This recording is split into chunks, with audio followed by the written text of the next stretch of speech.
We are watching precinct numbers come in as voters now have less than an hour to cast their ballots. 16 WAPT's Scott Simmons is live from a precinct in Byram with how things are looking there. Yeah, we're live at the Byram City Hall, and the voter turnout pace has picked up. So far, this voting precinct trending about 25% for voter turnout. The election lineup is set. These voters are deciding who will come out on top.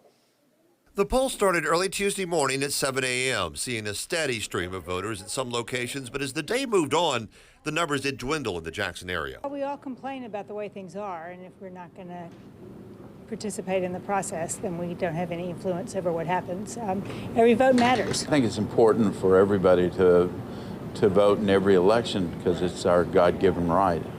And I think it's important for everybody to express their feelings. That's what our country was made on. At Aldersgate Methodist Church, poll workers could see the difference. It's been a very small turnout. Normally we have about 1,300 here. So far we have about 400. Voters are deciding candidate fates in the presidential primaries, as well as those for U.S. Senate and House of Representatives. Incredibly important election. All elections are important, obviously, and we want Mississippians to go honor those who fought and died for that right. So a little bit surprised at the low numbers, but again, we saw a spike this weekend in absentees, so hopefully that's going to result in a big turnout today. 21,000 absentee ballots were turned in. That's slightly higher than what we saw 4 years ago during this time. But again, the polls now still open. They will remain so until 7 p.m. Live in Byram, Scott Simmons, 16 WAPT News. Scott, thank you. Secretary of State Michael Watson says more than 24,000 Mississippians requested absentee ballots for today's primary election. 21,000 ballots were returned to the circuit clerk's office. Watson says Mississippi currently has more than 1.9 million active registered voters. Mike Espy is looking to once again represent the Democratic Party for the U.S. Senate in Mississippi. 16 WAPT's Troy Johnson is in the newsroom with what the candidate was saying about his chances and the path to becoming the state's next U.S. Senator. Yeah, Keegan, that is absolutely right. Mike Espy, no stranger to being in a primary election. As a matter of fact, the former U.S. Secretary of Agriculture and congressman has run for the Senate before. His challengers are Toby Bartee and Jensen Boren this year. Both Espy and Bartee ran against each other in the U.S. Special Senate race back in 2018. Espy won that race. He is favored to win the primary tonight, but he says he is not taking anything for granted before the general election this fall. I'm not taking anything for granted. We are running, and hopefully after today we'll be the Democratic nominee, and then we will be facing Senator Hyde-Smith in the fall. I'm looking forward to that race because we can beat Senator Hyde-Smith. If Espy does successfully win the party nomination, it'll be a rematch of the contest in 2018's special election, which, as you just heard him say, Cindy Hyde-Smith won and is currently competing and completing the term of late Senator Thad Cochran. Now, Espy also talked about his support of Vice President Joe Biden. He says he hopes the enthusiasm will be high throughout the Democratic Party ballot at the election today. In the newsroom, Troy Johnson, 16 WAPT News. And as Troy said, the winner of the Democratic primary will face off against incumbent Republican Senator Cindy Hyde-Smith. Hyde-Smith defeated Mike Espy in a special election in 2018. The general election will be held Tuesday, November 3rd. All 4 of the state's congressional districts are on the ballot tonight. 3 of the 4 incumbents are facing primary challenges. District 1, Representative Trent Kelly, he is unopposed. In District 2, incumbent Benny Thompson is facing off against Sonia Rathburn.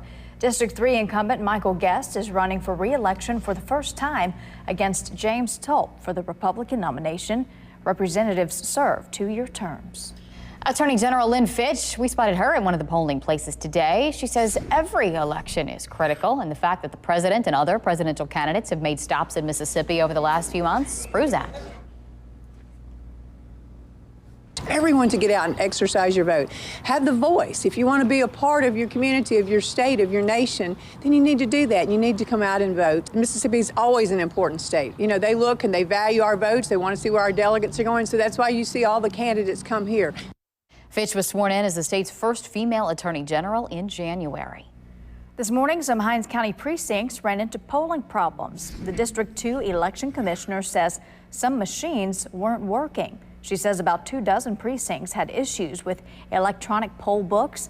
While the problem was being fixed, the precincts used backup paper books.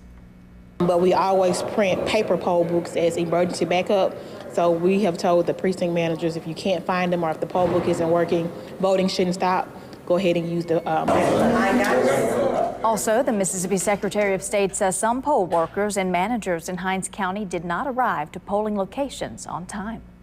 In Rankin County, the election commissioner says there weren't any problems with polling equipment. She says that's likely because of the use of paper ballots there. The District 3 commissioner says it's been a quiet day with steady voter turnout. We spoke with some of those voters. I believe that you should not only be a voter, but should be an informed voter and not be apathetic or complacent, because freedom is not free, and this is our best way of protecting our liberty. It's a privilege that we have, and I think we should all exercise that. People have an opinion. Getting out and vote is the best tweet you could ever put out there. Election commissioners say another reason they don't have any major problems is because they train workers 3 or 4 weeks ahead of Election Day. The Madison County Circuit Clerk says her office didn't receive any calls about issues at the polls. Anita Ray says while there did appear to be fewer people voting this morning, at least she still expects a good turnout today. The primaries are controlled by each party, but she says her office has been keeping a close eye on the process. It kind of gives us an idea of what the interest is going to be like in November. And of course, in November, we'll have the election commissioners running that particular election. But it does let us know what interest is going to be out there. That general election will be here November 3rd. Mississippi isn't the only state casting their ballots tonight. 5 other states, including Michigan and Washington, are up for grabs for the presidential candidates. And here's a look at the delegates at stake tonight. Mississippi with 36. The state of Michigan has the largest number, 125. And for all the primary election results, you can go online to WAPT.com or download the 16 WAPT mobile app. We will also have live coverage of the results throughout the night from Mississippi and across the country.